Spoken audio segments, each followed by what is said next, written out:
வெளிப்படுத்தலுடைய புஸ்தகம் 19வது அதிகாரம் 7வது வசனம். நாம் சந்தோஷப்பட்டு களிகூர்ந்து அவருக்கு துதி செலுத்த கடவோம். ஆட்டுக்குட்டியானவருடைய கல்யாணம் வந்தது, அவருடைய மனைவி தன்னை ஆயத்தம் பண்ணினாள் என்று சொல்ல கேட்டேன். இப்ப 4வது பார்ட்டுக்குள்ள நீங்க கடந்து போனீங்கன்னா சர்வ வல்லமையுள்ள தேவன் உன்னை ஆயத்தப்படுத்த சொல்றார். எப்படி ஆயத்தமாகணும்? அவருடைய மணவாட்டி ஆகிறதற்கு உன்னை ஆயத்தப்படுத்தணும். ஆட்டுக்குட்டியானவருடைய கல்யாணம் வந்தது. உடனே கொஞ்சம் ஞானவான்லாம் சொல்லுவாங்க, யாருக்கு? யாஷுவா மேசியாவுக்கு இல்லை, ஆட்டுக்குட்டியானவருக்காகும் கல்யாணம். நீங்க எப்படி யாஷுவாவுக்குன்னு சொல்லலாம் அப்படின்னு கேட்பாங்க. பைபிள் கரெக்டாக சொல்லுதுங்க யாஷுவா யாருன்ட்டு. சரியா? அவர் அடிக்கப்படும்படியாய் கொண்டு போன போது எப்படி போனாரு? ஆட்டுக்குட்டியை போல போனாராம். சரி, இப்போ இங்க வேதத்துக்குள்ள கடந்து வந்தா யோவான் சுவிசேஷம் 1வது அதிகாரம் 36வது வசனமும் 29வது வசனத்தை வாசிங்க. யாஷுவா நடந்து போகிறதை அவன் கண்டு, இதோ தேவ ஆட்டுக்குட்டி என்றான். மறுநாளில் யோவான் யாஷுவாவை தன்னிடத்தில் வர கண்டு, இதோ உலகத்தின் பாவத்தை சுமந்து திருக்கிற தேவாட்டுக்குட்டி. போதுமா? 1 பேதுருடைய புஸ்தகம் 1வது அதிகாரம் 19வது வசனத்தை வாசிங்க. குற்றமில்லாத மாசற்ற ஆட்டுக்குட்டி ஆகிய மெசியாவில் விலையேறப்பட்ட இரத்தத்தினாலே மீட்கப்பட்டீர் என்று அறிந்திருக்கிறீர்களே. போதுமா? ஆட்டுக்குட்டி யாரு? மேசியா, யாஷுவா மேசியாவே தான். சரியா? இப்ப இந்த ஆட்டுக்குட்டியினுடைய கல்யாணத்திற்கு மணவாட்டியாக தகுதி பெற்றவன் தன்னை ஆயத்தப்படுத்தணும். முடியுமா? சும்மா போக முடியாது. அதான் சொன்னீங்களே 10 கன்னிகையில 5 கன்னிகை ஆயத்தம் இல்லாம போறவங்கள வெளியே போனாங்க. நீ எங்க போற? உள்ள போறியா வெளியே போறியா? நீ அறிகிற அறிவு வேணும். இப்ப வாசிங்க வெளிப்படுத்தல் 21வது அதிகாரம் 2வது வசனத்தை.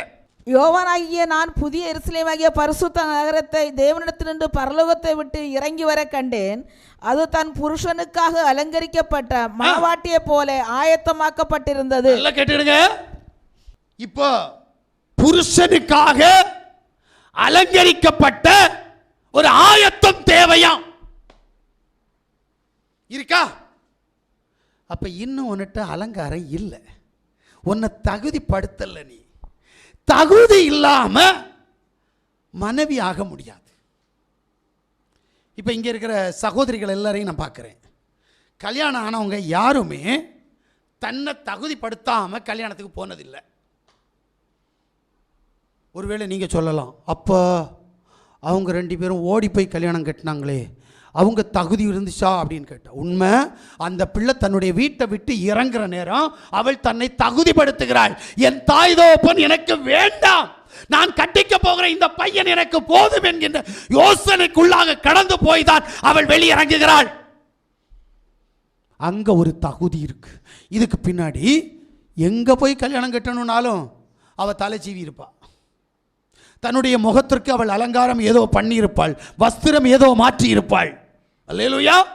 அப்ப தன்னை தகுதிப்படுத்தாம எந்த காரியமும் இல்லை. ஆனால் தேவனுடைய பிள்ளைகளா இருக்கிற நீங்கள் இப்போது தேவனுடைய பிள்ளைகள். இனி எவ்வாறு இருப்போம்? அவர் வருகிற வண்ணமாய் அவரை தரிசிப்போம் என்று வேதம் சொல்லுது. அந்த தகுதிக்கு உன்னை நீ தகுதிப்படுத்தல அப்படின்னா நீ மணவாட்டி ஸ்தானத்தை அடைய முடியாது. அல்லேலூயா. அதனாலதான் அப்போஸ்தலனாகிய பவுல் 2 கொரிந்தியர் 11வது அதிகாரம் 2வது வசனத்தை வாசிக்கிற போது, நான் உங்களை கற்புள்ள கன்னிகையாக மேசியா என்னும் ஒரே புருஷனுக்கு ஒப்பு கொடுக்க நியமித்தேன். நல்லா கேளுங்க, நல்லா கேளுங்க. பவுல் என்ன சொல்றான் தெரியுமா? உங்களை கற்புள்ள கன்னியாக ஒரே புருஷனுக்கு மனைவியாக உங்களை நான் மேசியாவுக்கு ஒப்பு கொடுக்க நியமித்தபடியால் உங்களுக்காக அதுக்காக நான் ஜெபம் பண்ணிட்டு இருக்கிறேன், அதுக்காக நான் ஸ்தோத்திரம் பண்றியா, அதுக்காக உனக்காக நான் காத்திருக்கிறேன். தயாராகுவியா? சும்மா ஸ்தோத்திரம் ஸ்தோத்திரம் ஸ்தோத்திரம் கர்த்தாவே கர்த்தாவேன்னு சொன்னாலாம் நடக்காது. உன்னை நீ ஆயத்தப்படுத்தியே ஆகணும். அல்லேலூயா. ஓசியாவுடைய புஸ்தகம் 2வது அதிகாரம் 19வது வசனத்தை வாசிங்க. உன்னை நித்திய விவாகத்துக்காகத்தான் அழைச்சிருக்கிறார், சும்மா இல்ல. வாசிங்க. நித்திய விவாகத்துக்கு உன்னை எனக்கு நியமித்துக் கொள்வேன். நீதியும் நியாயமும் கிருபையும் உருக்க இரக்கவுமாய் உன்னை எனக்கு நியமித்துக் கொள்வேன். பாத்தியா? நீ உன்னை ஆயத்தப்படுத்தினா நித்திய விவாகத்துக்காக உன்னை நான் தெரிந்தெடுத்துருவேன். எவன் தடை பண்ணாலும் அந்த தடையா இருக்காது. நீ உன்னை ஆயத்தப்படுத்தினா எனக்கு நித்திய விவாகத்துக்காக, கல்யாணத்துக்காக நீ தான் என் மனைவி. இதோட உங்களுக்கு என்ன வாக்குத்தத்தம் வேணுங்க? எவ்வளவு ஆசீர்வாதம் வேணுங்க? இந்த ஆசீர்வாதம் உங்களுக்கு வேணும்னா உங்களை தகுதிப்படுத்தணும். சரி, இறுதியாக ஒரு வார்த்தைக்குள்ள கடந்து போயிடுவோம். அப்போஸ்தலர் 21வது அதிகாரம் 10வது வசனத்திலிருந்து 14வது வசனம் வரைக்கும் ஒரு தீர்க்கதரிசி வந்து சொல்றான், இந்த கச்சை யாருக்குரியது? இந்த கச்சைக்கு சொந்தக்காரன் சீக்கிரமாக உபத்திரவத்தினுடைய ஊடாய் கொல்ல போறாங்க. இவங்களுக்கு தெரிஞ்சிச்சு பவுலுக்கு மரணம் வரப்போகுது. இப்போ பவுலை அங்கே போக விடாமல் தடை பண்ணுறாங்க, அழுது ஒப்பாரி வைக்கிறாங்க. அவன் கேட்குறான், எதுக்கு அழுது ஏன் இருதயத்தை கரைஞ்சு போக பண்ணுறீங்க? அவன் கேட்குற வசன வார்த்தை என்ன தெரியுமா? யாசோ மேசியாவுடைய நாமத்திற்காக நான் கட்டப்படுவதற்கு மாத்திரமல்ல மரிப்பதற்கும் ஆயத்தமாயிருக்கிறேன். இங்க சொல்லுங்க பாப்போம், நீங்க உங்களை ஆயத்தப்படுத்தி வச்சிருக்கிறீங்களா? அந்த நாமத்திற்காக நான் மரிப்பதற்கு தயார். சொல்லுங்க. இல்ல, ஏன்னா நம்ம வந்திருக்கிறது தலைவலி குறைய, காய்ச்சல் குறைய, இடுப்பு வலி குறைய, பணம் கிடைக்க. அவரை ஒரு புரோக்கராகவே பார்த்துக்கிட்டு இருக்கிறோம். பணம் கொடுக்கிற புரோக்கர், விடுதலை கொடுக்கிற, அதாவது காய்ச்சல் தலைவலியிலிருந்து விடுதலை கிடைக்கணும், இதுக்காக தான் வரோம். கஷ்டம் மாறணும், நான் தேவனுடைய ராஜ்யத்திற்கு கடந்து போக வேண்டும். இந்த உலக வாழ்க்கை எனக்கு சில காலம் மட்டுமே. இந்த வாழ்க்கை எனக்கு நிரந்தரம் அல்ல.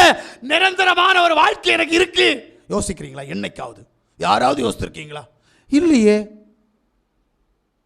பவுல் சொல்கிறான், அதனால தான் ஆயத்தமாகி என்ன போல ஆகுங்க. நான் மேசியாவை பின்பற்றுகிறது போல நீங்கள் என்னை பின்பற்றுங்கள். உனக்கு மேசியாவை தெரியாது, நீ என்ன பின்பற்றுன்னு சொல்கிறதுக்கு காரணம் இதுதான். நம்மளாம் எதுக்கு ஓடிட்டு இருக்கிறோங்க? ஏதோ ஒரு நன்மையை பெற்றுக்கொள்வதற்காக.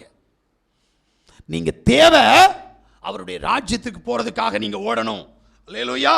ஏன்னா பிலிப்பியருடைய புஸ்தகம் 1வது அதிகாரம் 21வது வசனத்தை வாசிக்கிற போது, மேசியா என்னும் எனக்கு ஜீவன், எனக்கு ஜீவன், சாவு எனக்கு ஆதாயம். சாவு எனக்கு ஆதாயம். அப்ப நீங்க ஓட வேண்டிய ஒரு விஷயம், யாசுவா மேசியாவுக்காக, அவர் தருகிற ஜீவனுக்காக உன்னை ஆயத்தப்படுத்தி ஓடணும். ஓடுறியா?